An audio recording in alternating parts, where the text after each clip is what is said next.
Muy buenas tardes, esto es La Repregunta, el especial.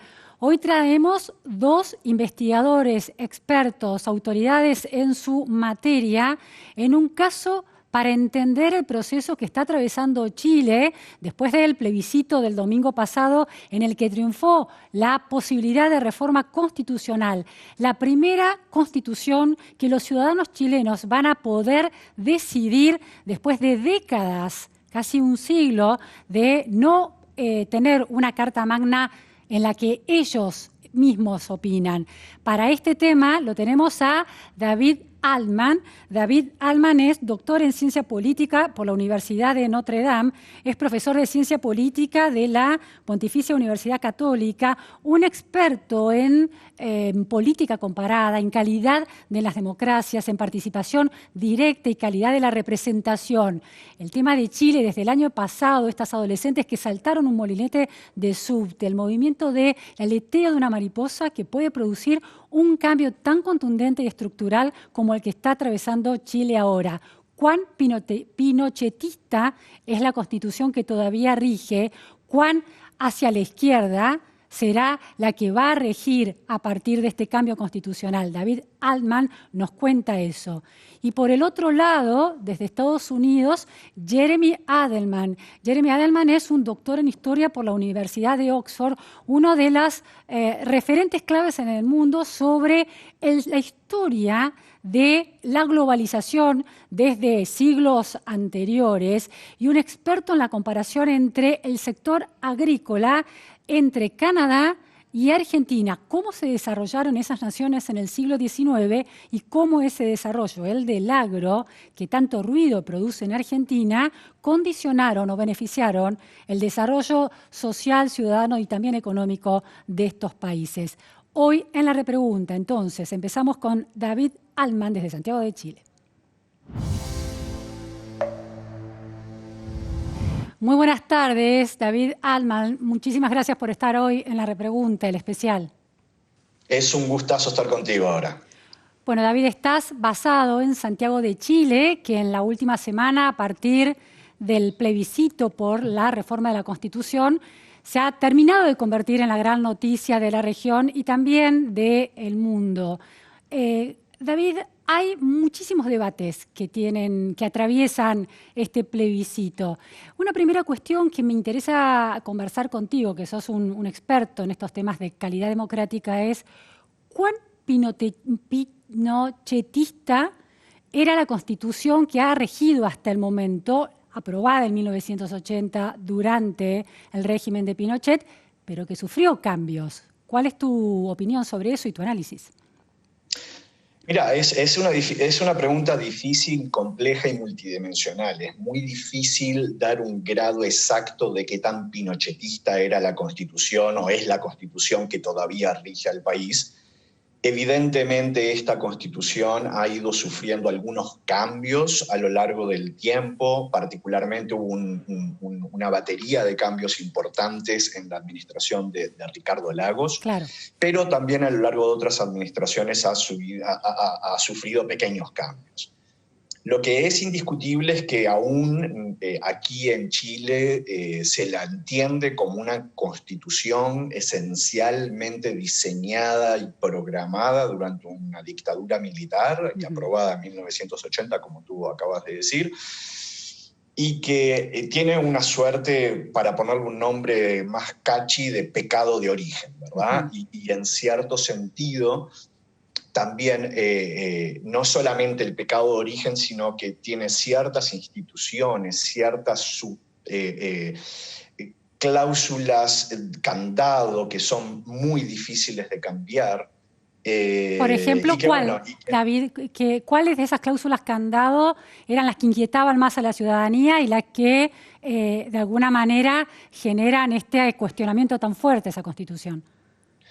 Bueno, es que yo no sé si es que había alguna en particular que a la ciudadanía la movilizaba, más allá de la legitimidad de origen del proceso. No te olvides que en Chile la ciudadanía nunca tuvo la posibilidad de redactar o ser un actor clave, claro, a la hora de darle forma a la Carta Magna, desde la independencia al día de hoy. Y ahora se está abriendo un proceso de altas expectativas, pero hay varios: el Tribunal Constitucional, ciertas supramayorías para ciertos cambios en algunas materias, desde seguridad social a otros aspectos de la política social.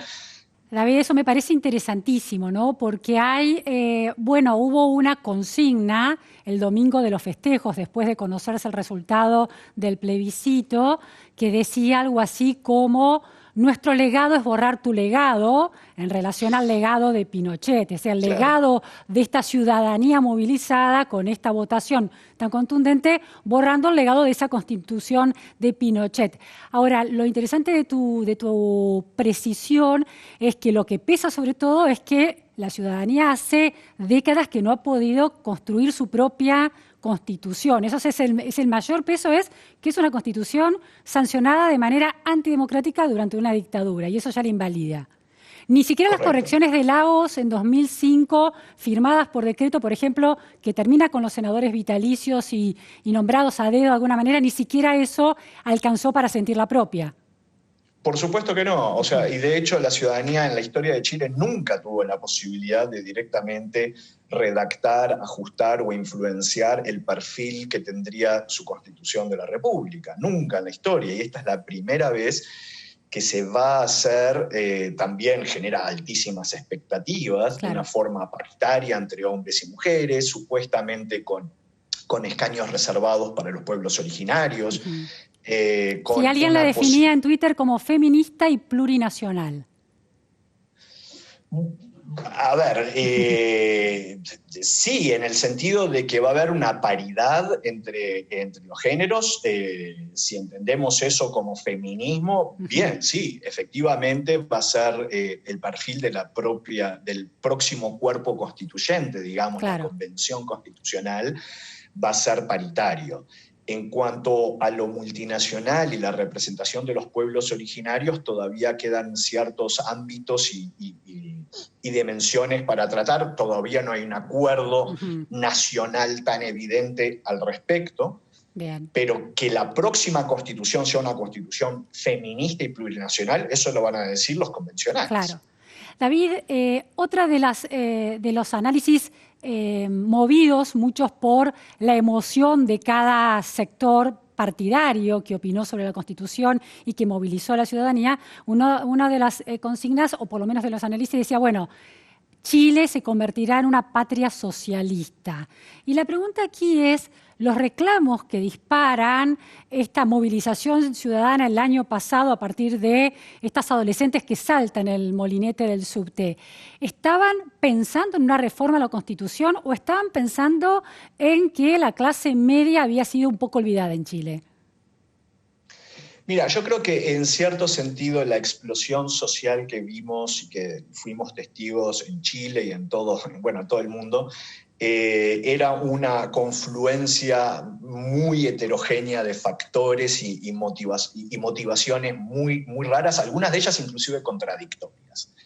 Es virtualmente imposible, creo, decir, lo que quería el movimiento social desde el 18 de octubre del 2019 es una patria socialista. Creo que no hay nada más alejado de la realidad. Yo creo que sí, efectivamente, había detrás y en el fondo un sentimiento de frustración muy arraigado en las clases medias recientemente empoderadas. Chile también está... vamos a decir, todo este proceso es culpa de muchas de las virtudes del propio Chile, ¿verdad? Chile ha sido un país que ha crecido de una forma muy importante.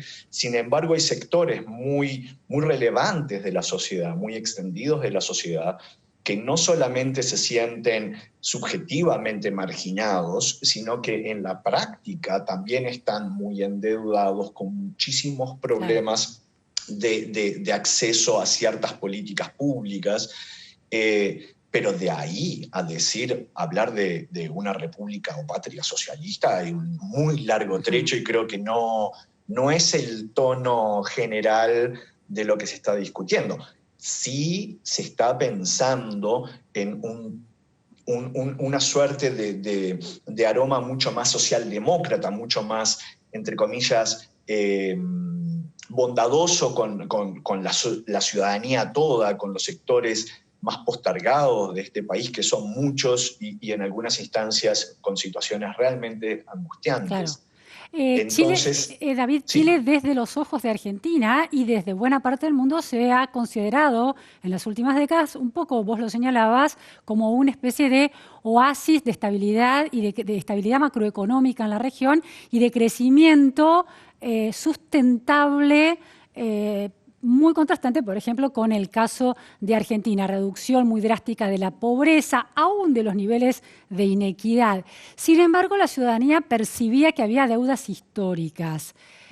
La vía larga, porque aquí no se toma un atajo de medidas puntuales, sino una vía mucho más compleja de reforma de una constitución, ¿puede de alguna manera garantizar que esas deudas históricas se reparen en la práctica y no solo en la letra de una nueva constitución? Bueno, es una pregunta muy difícil la que tú me haces.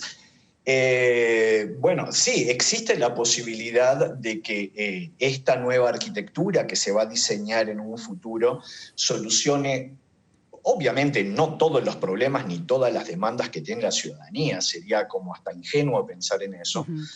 Pero sí, desde el momento que tiene y tendrá, yo creo, mayor legitimidad, efectivamente va a ser mucho más sentida como propia y desde esa perspectiva como más justa, y las resoluciones que se tomen en base a estos nuevos lineamientos van a ser mucho más, van a permear mucho mejor la sociedad.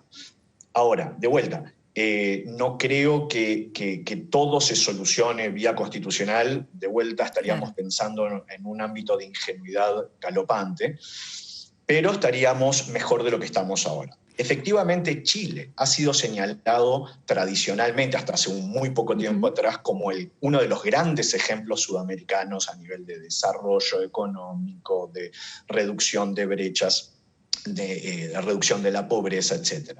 Sin embargo, habían y hay muchísimos aspectos y dimensiones en los cuales no se tomaban en consideración. El desarrollo chileno es un desarrollo muy basado en exportaciones de materia prima, sigue siendo un país esencialmente exportador de cobre, y sus subproductos, que son varios, pero sigue siendo básicamente cobre. El valor agregado de la economía chilena no es tan alto como uno podría pensar. En fin, hay una multiplicidad de factores y problemas que se venían gestando y que las ciencias sociales, ojo, esto no es nuevo, esto no surge en octubre. Hace muchos años las ciencias sociales vienen advirtiendo sobre los enormes peligros y tensiones que hay en los cimientos institucionales de Chile. Ahora, una de las cuestiones también muy llamativas es que a los ojos de este lado de la cordillera de los Andes, Chile, a pesar de ser considerado un modelo neoliberal, hijo de alguna manera de los Chicago Boys que llegaron a Chile durante la dictadura de Pinochet, lo había logrado cuestiones tan claves como lo que señalabas, que es la reducción de la pobreza, que en Argentina, con un Estado muy presente, por lo menos en lo retórico, y un sistema social y un gasto social enorme, no ha logrado. Entonces, quienes cuestionan el proceso de reforma constitucional sostienen, por lo menos, que Chile va hacia un problema, no hacia más soluciones. ¿Qué pensás? Bueno, no, o sea, no estoy muy de acuerdo con eso. Efectivamente, uno puede mejorar muchos indicadores sociales y mejorar la calidad y felicidad de vida de la ciudadanía con mucho Estado y con relativamente poco Estado. Yo personalmente creo que hay ciertas políticas que necesitan una coordinación nacional y que necesitamos más Estado. Ahora, hay países con mucho Estado que lo han hecho muy bien. Vayamos para el otro lado del charco, ¿verdad? Sí. El caso uruguayo es un país con muchísimo Estado y que lo ha hecho razonablemente bien. O sea, si tú miras el producto per cápita entre Uruguay y Chile, están constantemente pelo a pelo, a nivel de desarrollo humano lo mismo, etc. Y son modelos bien radicalmente distintos.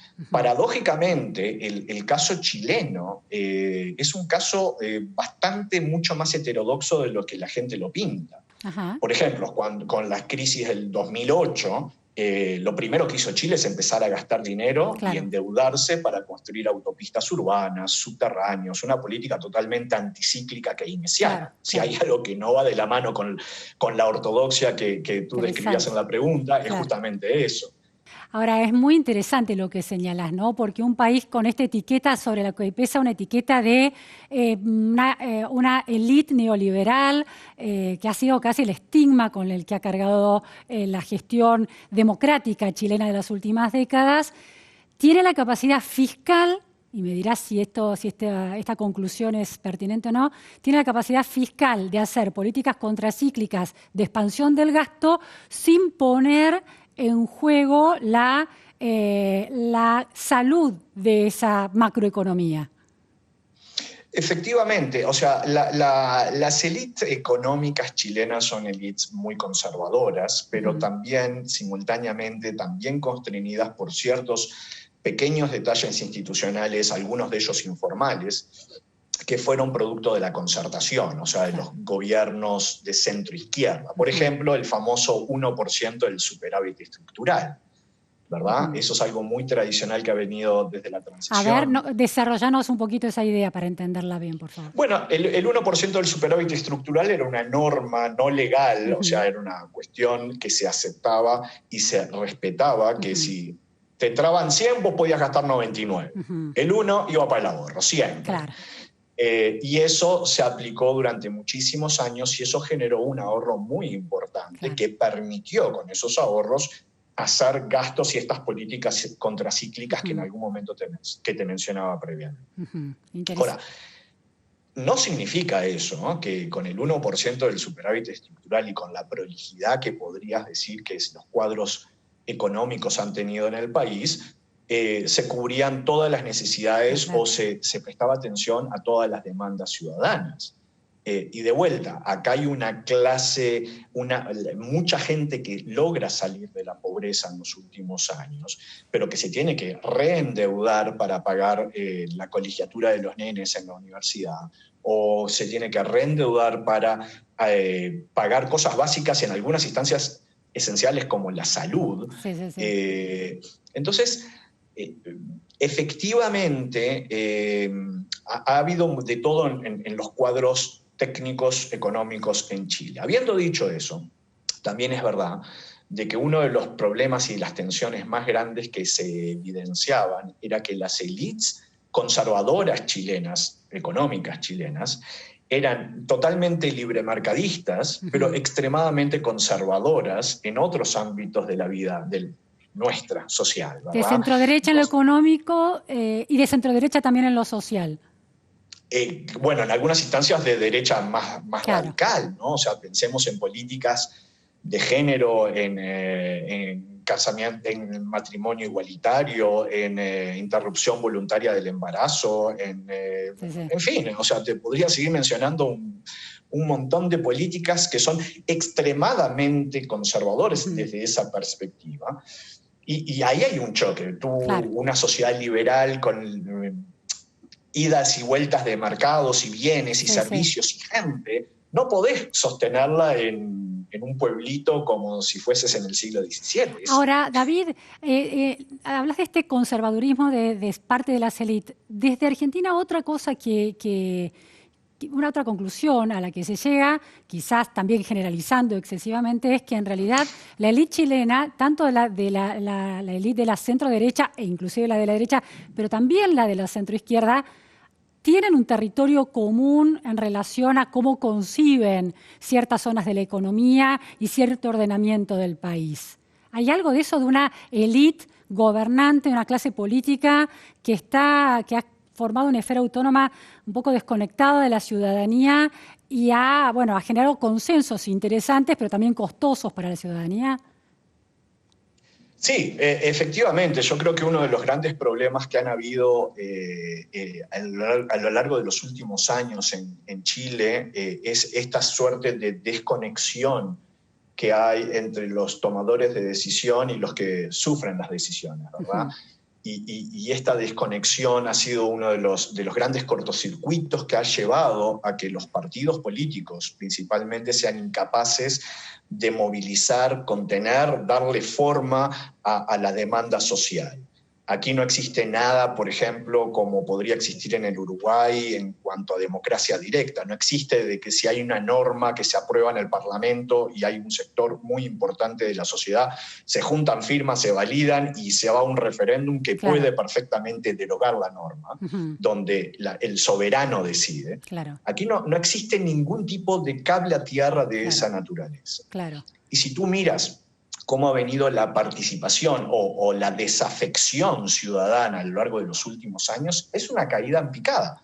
Eso lo ves en los votos, en la participación electoral, por ejemplo. Por supuesto. O sea, tú ves que el aumento es de medio punto porcentual en relación a la elección presidencial del 2017. Estás hablando de que para la magnitud del calado de esta decisión, la participación, está bien, estamos en pandemia. La participación de este plebiscito, finalmente, ¿cuánto fue? Bueno, en una pregunta fue 50.9 y en la segunda pregunta, si no recuerdo mal, 50.75. Claro, a pesar de una movilización extrema de la sociedad con esas plazas llenas que hemos visto desde el año pasado, sobre todo el año pasado antes de la pandemia, aún así, del padrón electoral que podía votar, solo votó el 50%, más o menos. Correcto. Qué impresionante eso, ¿no? Yo tenía el dato de que la elección presidencial más votada fue la última de Piñera, con más participación electoral, fue la última de Piñera con el 49% de los votos. ¿Es así? Sí, bueno, lo que pasa es que también Chile a lo largo de este camino cambió su sistema de inscripción y votación, ¿verdad? Se pasó de un registro voluntario y un voto obligatorio a un registro automático y voto voluntario. Entonces ahí se generó un movimiento muy grande, telúrico, te diría, a nivel de participación electoral. ¿David? Es cierto que también estamos en pandemia, entonces hay que ser cuidadoso a la hora de enjuiciar estos números. Ahora, David, tenemos los minutos finales. Esta cuestión de una participación ciudadana del 50% para reformar una constitución que debe ser una constitución, de alguna manera, que permita reencontrar a la ciudadanía en un horizonte común de expectativas y de visión de país. ¿Te preocupa en términos de la calidad de calidad de representación de esa nueva constitución? Sí, por cierto. Yo creo que uno de los grandes desafíos que tiene Chile adelante es justamente lograr hacerle sentir a la ciudadanía que es dueña y soberana de su destino. Ahora, no podemos decir cuánto va a ser la participación para la elección de los convencionales. Esto recién lo vamos a ver en abril. Y recién ahí se va a ver cuánto va a ser el piso electoral con que gozan estas personas. Y la última cuestión, David, llegaron los saludos y las felicitaciones de Maduro el domingo del plebiscito, abrazando la causa de la ciudadanía chilena como una causa casi vinculada con esta patria socialista que Maduro sostiene desde la dictadura venezolana para América Latina. Es una interpretación completamente sesgada. Volvemos a la idea de cuán de izquierda es esta posibilidad, esta posible constitución que se va a hacer. ¿Esta mirada de Maduro está completamente, de alguna manera, errada y sesgada? Allá Maduro. Yo creo que recibimos un montón de felicitaciones, el proceso fue muy limpio, muy ordenado, hubo problemas, por supuesto, pero las felicitaciones se recibieron de líderes de todo el espectro político, desde Maduro hasta el otro lado, y supongo que cada uno tiene interés de arrastrar agua para su molino. No, eso está claro, pero digo, por eso, que arrastre agua para su molino una figura tan notoria en el debate ideológico y político de América Latina, ¿dice algo del proceso de Chile o es una visión sesgada e interesada de Maduro? Yo creo que es esto segundo, o sea, encuentro que el piso de Maduro en Chile es realmente poco, en el sentido que son muy pocos los grupos o relativamente marginales electoralmente hablando aquellos que tienen como norte a Venezuela, que son contados con los dedos y me sobran los dedos. ¿Tiene más general, como norte un país como el estado de bienestar europeo, por ejemplo? claro, claro. Eso es lo que hoy en día es mucho más seductor y resuena cuando hablas de cuál sería, ¿no? Claro. El sueño del pibe. Y sí, te mencionan y escuchás mucho el estado de bienestar de escandinavo, Claro. Inclusive Nueva Zelanda, que ahora está de moda también, ¿verdad? Claro. Con Jacinda. Claro. Y bueno, son países de esa naturaleza. Chile Bien. se ve muy metido en ese mundo. Muchísimas gracias, David Altman, por estas precisiones de un proceso riquísimo y al mismo tiempo lleno de, bueno, de capas de sentido y de interpretaciones que vale la pena profundizar porque las lecturas a la distancia son demasiado panorámicas y generalistas a veces. Así que muchas gracias por este aporte. También hemos aprendido mucho contigo. Muchas gracias, un gusto estar contigo. Igualmente, gracias. Chao, buenas tardes.